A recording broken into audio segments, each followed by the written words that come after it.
Uh, let us come back to this session, and I just remind you where we stopped. We discussed the chain termination method by Sanger's technique. Okay. Now, Sanger's technique is really beautiful because it is based on a principle that you can terminate a growing DNA chain by using a nucleoside which lacks the 3' hydroxy group. Okay.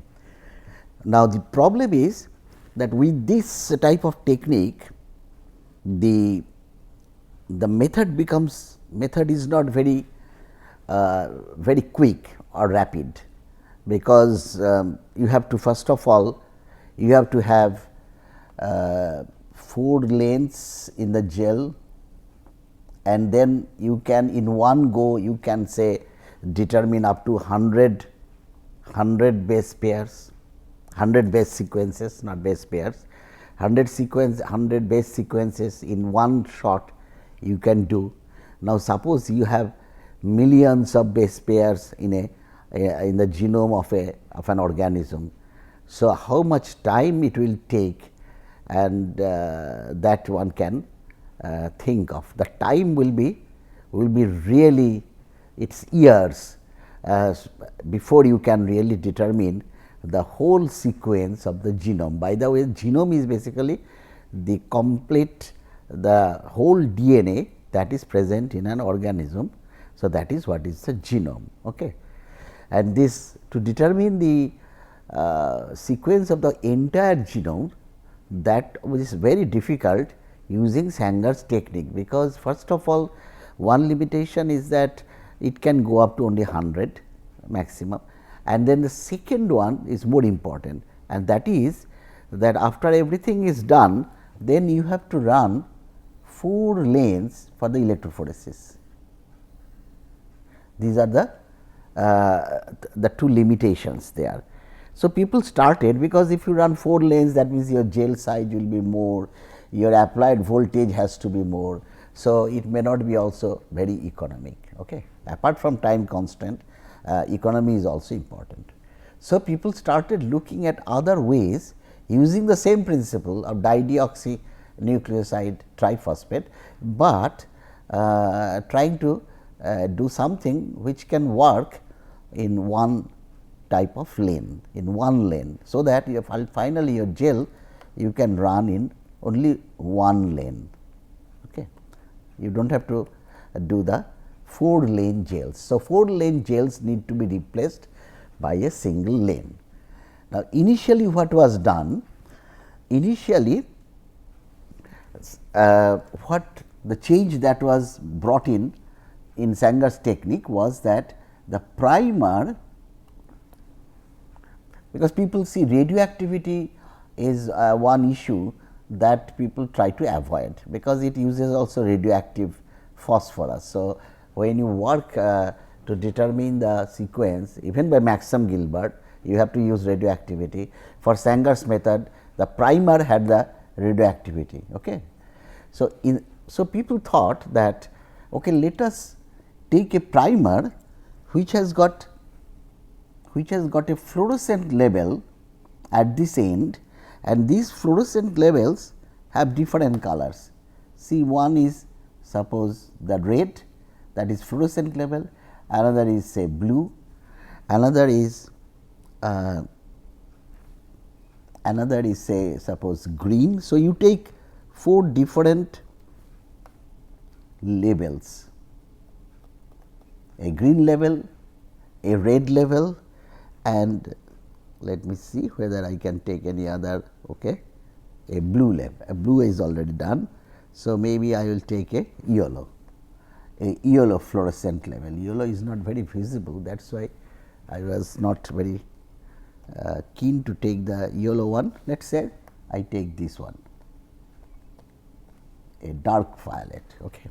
So, these are the 4 fluorescent labels that are put at the end of the primer.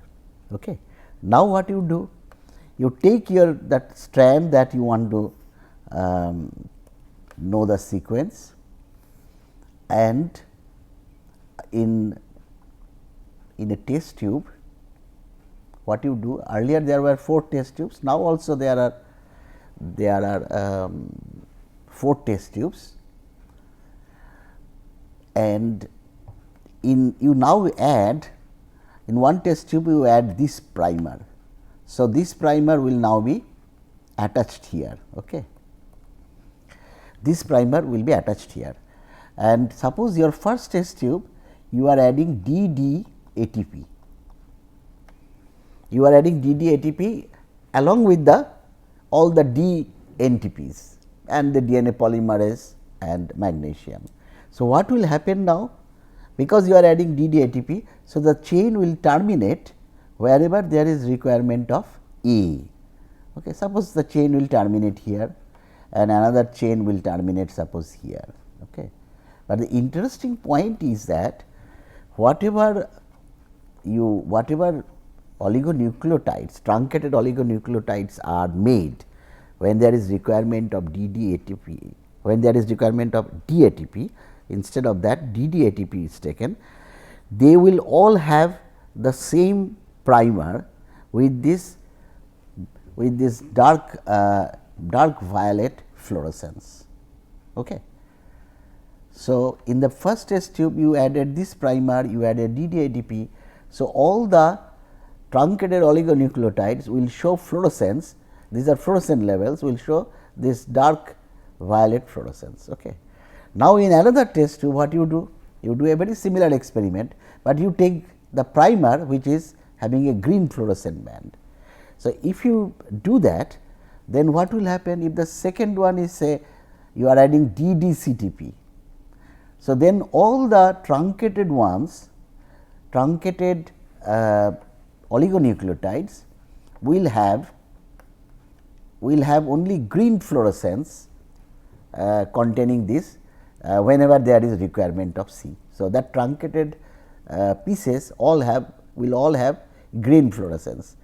Then in case of this one, the blue fluorescent ones, you take the blue fluorescent in another Eppendorf and now you add DD say GTP.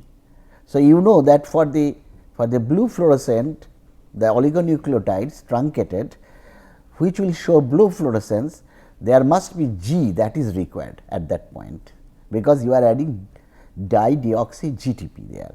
And the fourth one is the red fluorescence, you add the DD, you add the red primer and then red primer means the red fluorescent primer and then add the DD TTP.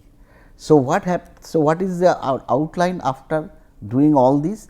That in one test tube you have wherever there is truncation of A, that piece will show this dark violet fluorescence. Wherever there is truncation of C, that will show the green fluorescence, and like that wherever there is truncation of G, that will show blue fluorescence, and finally, wherever there is truncation of T, that will show the red fluorescence. Okay. So, after doing all these reactions in 4 test tubes, now what you do? You mix all these 4 contents together. So, all these 4 test tube contents are mixed together. So, now it will have pieces which will show dark violet fluorescence, green fluorescence, blue fluorescence, red fluorescence. But what you know is that suppose you now put your everything together on a gel and run this is an electrophoresis gel in a column, you can do also glass column, and then you apply voltage. So, all these pieces will now come down, because this will be say the positive side. So, everything will come down, and there is a laser, camera which is really aimed at this point, and then whatever color comes out, it will tell to the detector. This is the detector which when the laser hits a green fluorescent oligonucleotide, it records that yes, this is a green now, a green band has come. Okay. So, again I repeat what happens, initially you just put your whole thing together. So, now as you apply voltage, they will be slowly separated. How they will be separated, that will depend on the length of the oligonucleotides, truncated oligonucleotide. Okay. But this fluorescence, the sequence of fluorescence bands, that suppose you initially get a G fluorescent bands followed by a yellow fluorescent band. Now, yellow I have not taken, suppose green, then blue, then suppose red, and then suppose the dark violet. Okay. So, you know the sequence of colors now, as it you continue the gel electrophoresis, and so the one first band comes here, it records what is the color, that band goes away, the second band comes here, it records the color, and then the third one it records the color. So, you do not have to move this, only these bands are moving and finally come out, that is not a problem. Only thing you should detect the sequence of these colors, and depending on the sequence of these colors. So, this is the actual picture that you will get, that is the chromatogram that you will see, and then from the color of different these peaks you can tell what is the sequence. Whenever you see a green sequence, you know that must be coming from the test tube where you have used the green primer. So, where you have used green primer, you have added the DD CTP.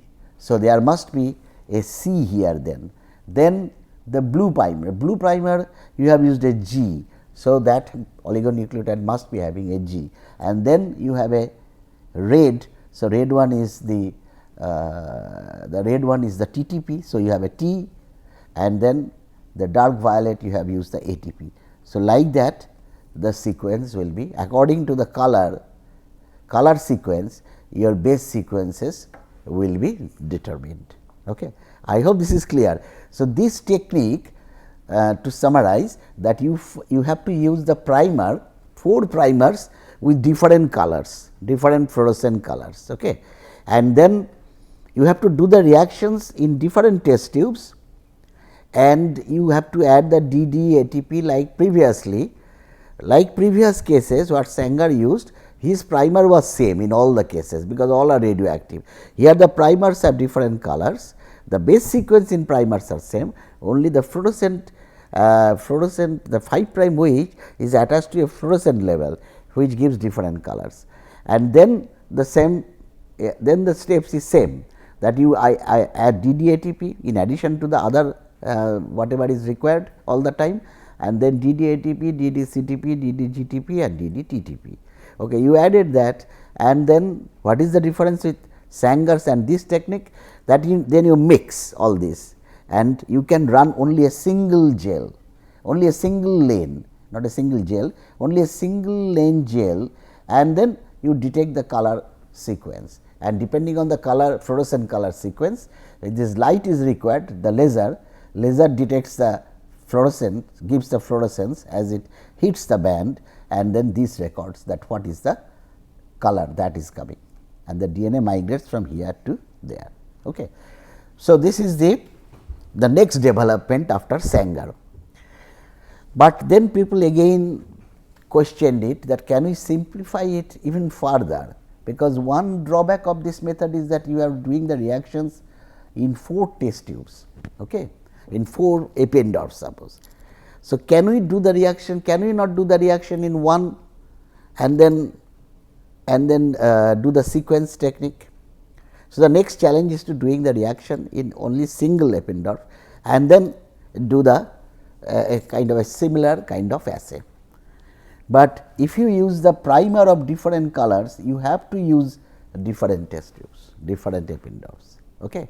So, then somebody thought that the best way to do these reactions in one test tube or one Eppendorf is that you use the DD, these NTPs, that means the dideoxy nucleoside triphosphate. You are using 4 different types, DD ATP, DD GTP, DD CTP and DD TTP. So, what you do in the in the base, NTP means what? You have a sugar and you have a base, and the base has lot of nitrogens, reactive nitrogens. So, what you can do, you can put fluorescent level in the base of the dideoxy nucleotide triphosphate, and these fluorescent levels are different for different bases, okay, are different for different bases.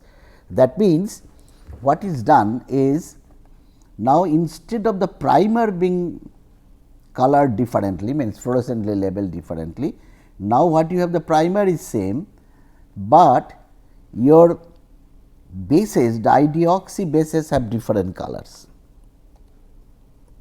Your dideoxy bases, so in suppose DDATP, so the base here is colored with a, suppose a red fluorescence. Okay. Then DDGTP, suppose it has got a blue fluorescence. I am just arbitrarily giving some numbers, some colors, and then you have DDCTP, and suppose that is the green, and then you have DDTTP, and so instead of putting the color on the primer, now you put the fluorescent levels on the dideoxy nucleoside triphosphates, okay, and these levels are in the bases. Fortunately, the DNA polymerase does not discriminate, it accepts as a substrate, although the size is better because some of these fluorescent levels are quite big, but the DNA polymerase is not that selective, it is not that touchy, it accepts even if there is the base has some handle which is a fluorophoric handle. Now, what you can do? You can do all the reactions in the same test tube. So, you have the primary sequence of DNA and you do the reaction, that means, you are adding all the dideoxy nucleotide triphosphate. So, this contains your DNA polymerase, it contains magnesium, this contains the regular primer, no label in the primer, and this contains DNTPs, all the DNTPs that are required, and then it contains all the DDNTPs, NTPs. Okay. So, you do the reaction. So, what will be the outcome of this? Now, you will again have truncation, definitely the oligonucleotide, when it picks up a DDATP, that will be truncated, but that truncated will be, if the truncated portion is red, that means there was a requirement of A at that time. When the truncated piece is showing a blue fluorescence, that means there was a requirement of G at that time. Okay. And then the green fluorescence means there was a requirement of C, and then this is not green, suppose this is another color, some violet say, and so that will give another color, and you know that okay, T is required. So, now what will happen? You can do all the reactions in the same test tube and again do the same single lane gel, and you will see what you have to do. You just check what is the color of the band that are flowing through that are coming through the column containing your agarose gel. So, just checking the color sequences, you can immediately write. Now, all these things are now computerized. So, the computer will see whatever the colors that is constantly fed to the computer, and the computer already knows that this color means this base. So, it will immediately write all the base sequences, Okay. So, basically first Sanger used the radioactive primer, then the improvement was that using a primer containing the fluorescent level, but that needs to do the reaction in different test tubes or Eppendorfs, and then the subsequent development was doing the reaction in one container, either the test tube or Eppendorf, but using the dideoxy nucleoside triphosphates differently labeled with fluorescent markers. Okay. Then what you can do? You can quicken the process, because that will be much more rapid, one gel, and you can do it. More number of bases can be done to do this, because there is no important thing is if you have radioactivity, then you have to take the photograph of that. A photographic plate has to be put on top of the gel, and the next day you have to take the print of that, you have to develop that. But when you have these fluorescent levels, you do not care if something has passed through, suppose this color has passed through, that goes away into the solution. You do not need to know what goes away in the solution. What you need is what comes after what. If this is the blue violet band comes first, so that will be first one, the blue violet one. If the second one which was following it, if that is yellow, that will come here, and then it records the color. Okay. And then these all goes away. So, you can actually take much greater number of bases in one go. Okay. So, maybe about 600, 700 base sequences you can do by this technique. Okay. Now, why this became important? As I told you that the genome mapping of different organisms, of different living species was taken up. Scientists wanted to know why a cat is different from a dog, why a dog is different from a man. There must be difference in their genome sequence, because everything is ultimately dependent on the base sequence of the DNA that are present in the cells. Okay. So, that is why this became a very important issue, and a big program was taken, which was called the Human Genome Project, and so they attempted that to map the entire human genome. Now, how many base pairs are there in the human genome, in the human DNA? That is 3.2 billion base pairs. Okay. So, if the by Sanger's method, it would have taken 10-12 years to complete that, maybe more. But what happened after all these changes? This is one of the project which was finished much earlier than the predicted date. Okay. Much earlier, because of these new developments that took place in the late 20th century. Okay.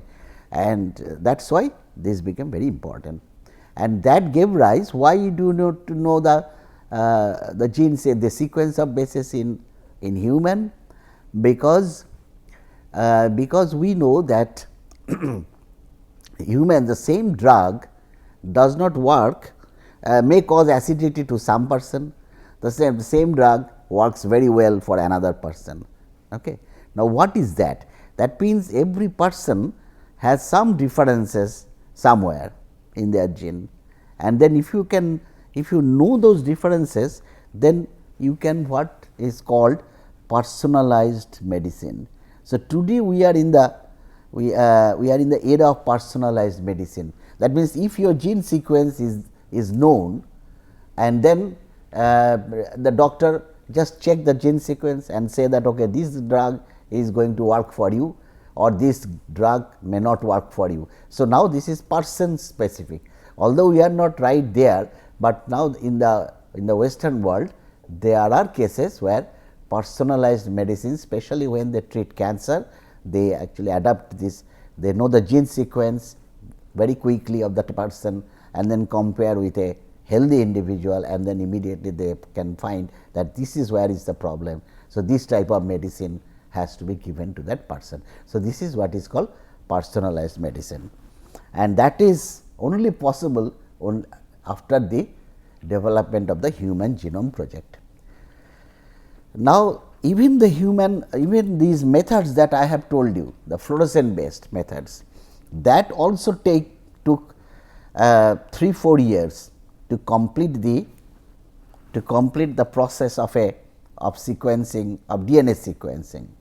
I give you some statistics here. See, Human Genome Project, the goal was to sequence the individual genome at an affordable price. See, now if you want to take benefit of this personalized medicine, you have to analyze the whole gene sequence of your body. but that should be at an affordable price. If it is really very large, then it is very difficult. So, US dollar 1000 is the figure that is often quoted. This would permit comparison of many thousands of human genome sequence, and hence the correlation of specific sequence with susceptibility to particular disease. I said that different diseases have different that affect different the gene sequence, the sequence of bases. Okay. But now they want that the genome should be, the sequence should be known very quickly, because when somebody is suffering from some terminal illness, you need to know the sequence very rapidly, so that the proper medicine can be given, and also it should be at an affordable price. It cannot be that thousands and thousands of dollars have to be spent. That is number one, and number two is that it cannot be that it takes months and months or years to know it, because somebody who is terminally ill, he might have only 2 to 3 months. So, by that time you have to know the gene sequence and give the proper medicine. So, now it is the era what is called next gen sequencing, next generation sequencing. Now, we have more rapid method of sequencing. Okay. Even 3-4 days, what is now the development is that within 4-5 days the mapping, the base sequence can be mapped, can be determined. Okay. There are again in next gen sequencing, next generation sequencing, there are different methods. I will not describe all the methods, I will just take one of that next gen sequencing. There are some method which is called the Illumina method, that is developed in Cambridge. That but the principle is that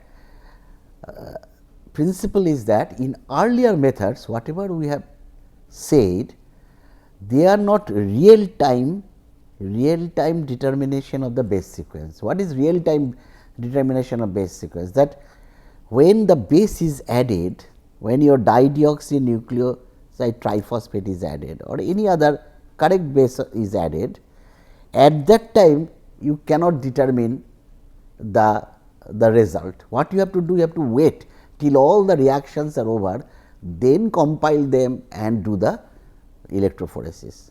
That is not real time, because the experiment you have done and then ultimately you analyze the, after that you do the electrophoresis and then come to the result. Okay.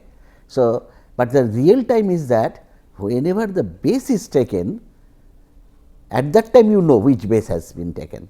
If you can do that, that means what I am saying, real time analysis is basically this, that whenever a base is taken, added here, you immediately know that which base is being taken, and whenever the next base is added, you immediately try to know what is that added. This is what is called real time determination. Okay. This appeared to be very difficult, that how do we know that I have a DNA piece and one base is added and I want to know which base is that. Okay. Now, some people did actually, the base is having like your dideoxy, earlier I said the base is having this fluorescent marker, and if you can amplify these strands. So, you have many strands suppose, and then if the base has a fluorescent marker. So, whenever, so everything is attached to the primer. So, now suppose there is a requirement of A. So, you do not add the dideoxy here. If there is requirement of A, you attach to a fluorescent label. Okay. And you should have a detector which is extremely powerful, that whenever A is added, there is a constant shining of the light at this point. So, A is added and you know that what type of fluorescence you are getting, and from that color of the fluorescence you can determine the sequence, that this is my sequence. Okay. That is one way of doing it, but today I am just concentrating on another one which is called pyrosequencing. Okay. Pyrosequencing is based on a method, based on this chemistry, that whenever I told you that the DNA polymerase joins the growing oligonucleotide to a new to a new nucleoside triphosphate. So, for DNA synthesis what you need is a oligonucleotide which should have a 3' OH and which should have a triphosphate. Okay. So, this is your the chemistry that is happening. This is attacking this phosphate, that goes out. Now, what comes out is what is called a diphosphate or a pyrophosphate. PP, that is an inorganic phosphate, no organic, no carbon is there. Okay. So, the inorganic phosphate comes out, diphosphate comes out, and in turn what you have, if the DNA had n number of nucleotides earlier, now after this reaction you have n plus 1 number of nucleotide and a pyrophosphate molecule is generated. Okay. One pyrophosphate molecule is generated. Now, what you do, this pyrophosphate was found that to react, I think the next slide, to react with something which is called the structure. Let me see where is the structure. Yes. So, the first reaction is that you have a DNA residue, you added the dNTP. So, what you have, you release a pyrophosphate P2O7 4 minus. Okay. Now, this P2O7, this pyrophosphate, it has been found that there is a compound called adenosine 5-phosphosulfate. That means, you have adenosine. What is adenosine? That you have adenine here and you have OH here, that is adenosine. But then if you have a phosphate here, so that is adenosine phosphate, but in phosphate you have, if it is a diphosphate, then you have another phosphate here, but in this case you have a sulfate. So, you have S double bond O O minus. So, that is what is called adenosine 5 prime, because it is at the 5 prime where it is attached, 5 prime phosphosulfate. Okay. Now, when this diphosphate is generated, so there is an enzyme called ATP sulfurylase. What is sulfurylase? It breaks this bond and puts the pyrophosphate here. Okay. If you put the pyrophosphate, that means the diphosphate. So, this goes to your the triphosphate and the sulfate comes out. So, the reaction is pyrophosphate plus adenosine phosphosulfate in presence of the enzyme ATP sulfurylase gives ATP plus sulfate. So, a molecule, a high energy molecule is generated, which is our ATP. Now, this ATP reacts with a compound called luciferin. Luciferin is a compound which is present in fireflies, which gives light. Intermittent light comes out of the insect, which is called the firefly. So, this luciferin, in presence of molecular oxygen and in presence of this enzyme which is called luciferase, it reacts with ATP and then forms an oxygen and forms what is called oxyluciferin. This is the structure, and in turn it generates light. Okay. Generates light. Again I repeat. So, in the pyrosequencing, what is done? You take your DNA strand, you add the primer, that is a requirement, and then in a test tube, I am just simplifying it, you have added this, you have added that. Okay. Now, what you are doing? You are adding this, you are adding the D. First, suppose you have added DATP. Okay. and then add also you have added ATP sulfurylase, that enzyme sulfurylase, and you have added luciferin, many things.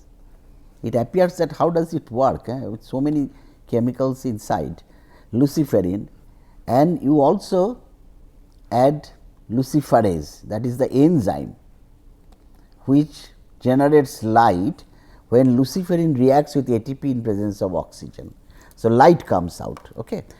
And also there is a third one, means there is another thing, it is not over yet, there is another enzyme you have to add, A-pyrase. Okay. Now, I have told you what is the function of this ATP sulfurase. The function of ATP sulfurylase is to generate ATP from pyrophosphate and adenosine phosphorus. Actually, you have to add that one also, adenosine 5 prime phosphosulfate, that also you have to add in the same test tube. So, you have added all this. So, first the P4O7 diphosphate is generated, then it reacts with this, and in presence of ATP sulfurylase you have added that. So, ATP is generated, then as soon as ATP is generated, luciferin reacts with ATP in presence of oxygen, and in presence of the luciferase it generates light, and then there is an enzyme A-pyrase. Now, you have added DATP to start with. Suppose your DNA that you want to sequence does not require a ATP to start with, maybe it requires a DGTP to start with, but you do not know which one is the first one. So, you added first DATP, suppose it does not react. If it does not react, that means there will be no generation of pyrophosphate. Okay. Now, you have to, before you added the DGTP, you have to break down this DATP, you have to break before you add the DGTP. So, this A-pyrase is an enzyme which has the ability to break down this DNTPs, that means any DATP or DGTP or DCTP or DTTP, they will be broken down into nucleoside monophosphate, harmless products. So, basically what happens now, as you have added DATP, if it reacts, then you will get a light, you will get some light. Okay. If it does not react, then what will happen? It will be broken down by A-pyrase into some harmless thing. So, then you added, after some time you add the DGTP. If that reacts, then you will get again light. If that does not react, that will be broken down by the A-pyrase. Okay. And then if you add CTP, if it does not react, that will be broken down. So, you will get no light in case of C, and in case of the next one, say TTP, either you will get light or you may not get some light. So, basically what the whole thing measures, the instrument measures is the light. How much light is generated when you are adding A, means deoxy ATP, when you are adding deoxy GTP, or when you are adding CTP, or when you are adding TTP. Okay. So, if there is no light, that means that is not required at that moment. If there is light, that means there is a requirement of that base at that moment. Okay. And sometimes what happens, if there are two G's suppose which are required one after another, then what happens, as you have added your DGTP, so both will be incorporated one after another. So, you will get a light which will be twice the intensity if there is requirement of only one GTP. That has to be clear. Huh? So, what you do, you added the G, you have this kind of a the graph like this. So, what will have in this direction, you have whatever the bases you are adding one after another, and on this y axis you have the intensity of the light.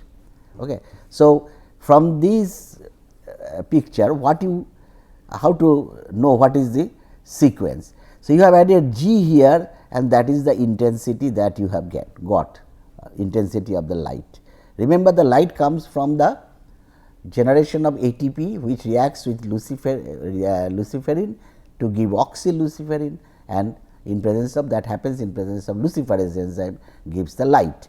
Okay. The intensity of the light will depend on how many G's or how many C's are required. So, now you after G you have got some intensity, that means this is required, then you add the DTP and you see that there is a light which is double the intensity of T. Okay. Then you have added C, practically no light. So, that means this is not required. Then you have added a G. So, you get the light of this intensity. Then T, there is practically no light. Then you added C. You see the intensity is so much. That means, it is 3 times whatever you have got. Your base value is basically this, when one of the bases are incorporated. So, now it is easy to read from this what is the sequence of the DNA. This is G, then the T has twice the intensity of the light that is emitted when you have added the DGTP. So, that will be there are 2 T's, that means there are 2 T's because you have double the intensity. Then there is no C because you have not got any light. Then there are 2 A's. Then there is a G, 1 G because the light is the base value of the light that you get. Then there is no T. Then there are 3 C's. Okay. So, that is the way to read this diagram. Okay. So, I think this is what is called pyrosequencing, and I said there are other methods, next gen sequencing, but all depends on one is all are direct, means at the time when it is added you are analyzing the product and then you are analyzing, your computer will ultimately tell you what is coming out, what is the sequence of the bases. Okay. Thank you.